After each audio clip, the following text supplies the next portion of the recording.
Mula nang nagtagumpay si Manny Pacquiao at naging 8 Division World Champion at naiyahon niya rin ang kanyang pamilya mula sa kahirapan. Dahil dito marami ng Pilipino ang naingganyong sumabak sa boxing, umaasang maiangat din ang kanilang mga pamilya mula sa hirap ng buhay. Gayunpaman, nananatiling kapos ang suporta at pasilidad para sa mga boksingero sa Pilipinas. Kaya't malaking karangalan na para sa isang Pilipino ang mabigyan ng pagkakataong lumaban sa ibang bansa.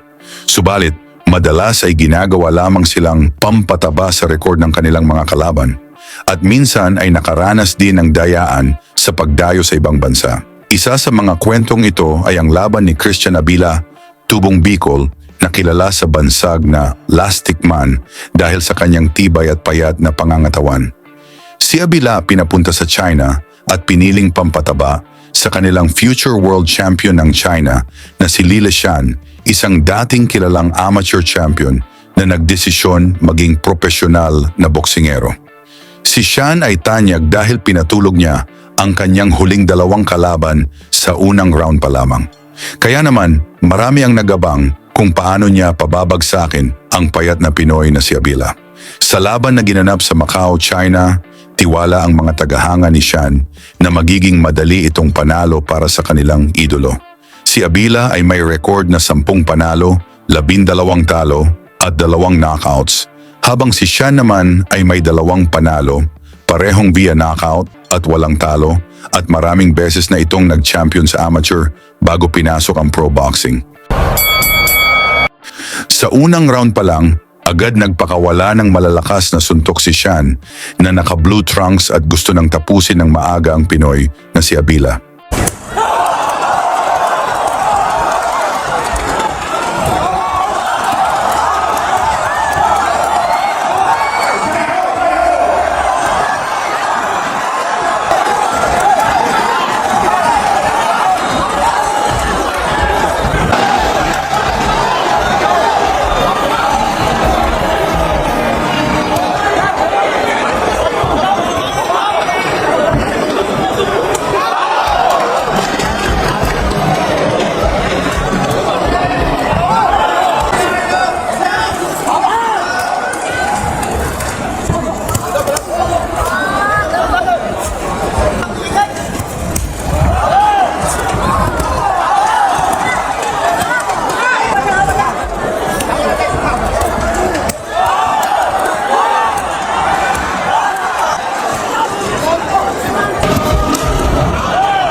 Habang tumatagal ang laban, lalong naginit ang aksyon. Gusto nang tapusin ni Shan si Abila, ngunit buong tapang itong sinabayan ng ating kababayan.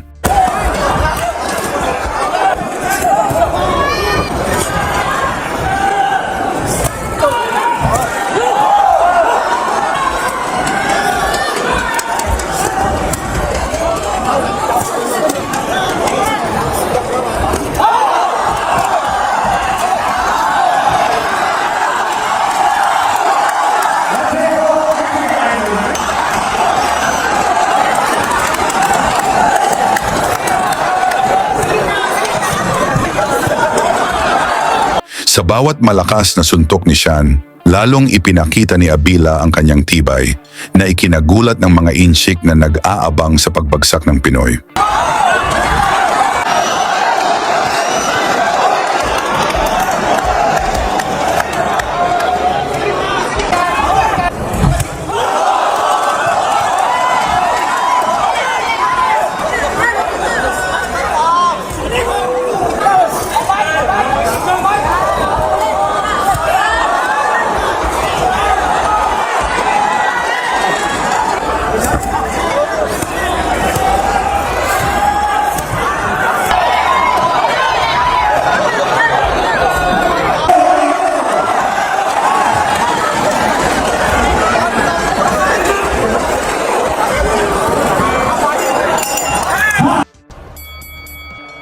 sigawan ng mga manonood tuwing tinatamaan si Abila.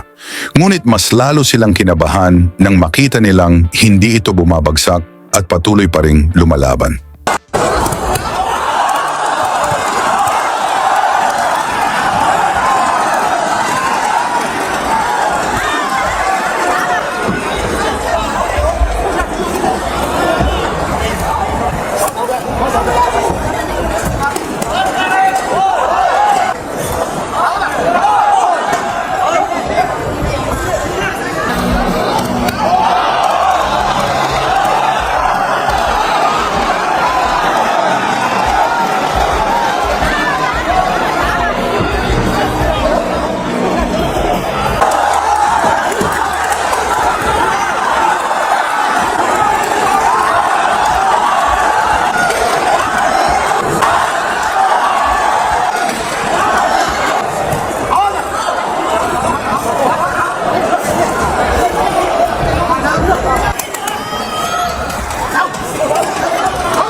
Sa mga sumunod na rounds, biglang nagbago ang takbo ng laban.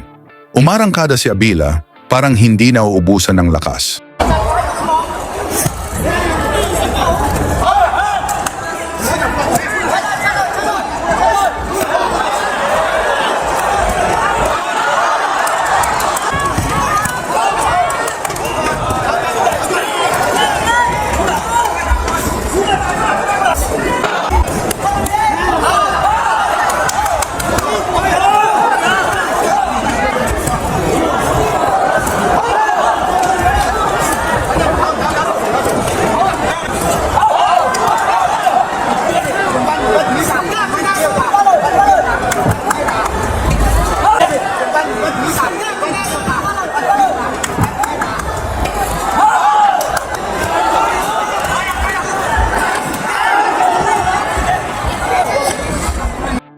Naging agresibo ang Pinoy at nagpakawala ng sunod-sunod na mga suntok na tila nagpahina sa loob ni Sean.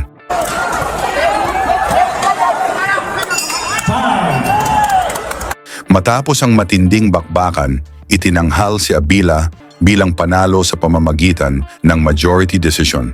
Nadungisan ang malinis na record ng future world champion ng China na labis nilang pinagsisihan. Sino nga ba ang mag-aakala na ang Pinoy na inaakala nilang pampataba lamang ang magbibigay sa kanila ng unang pagkatalo? Tungkol sa ipinakitang performance ni Abila, talakayin natin sa baba at salamat sa inyong suporta.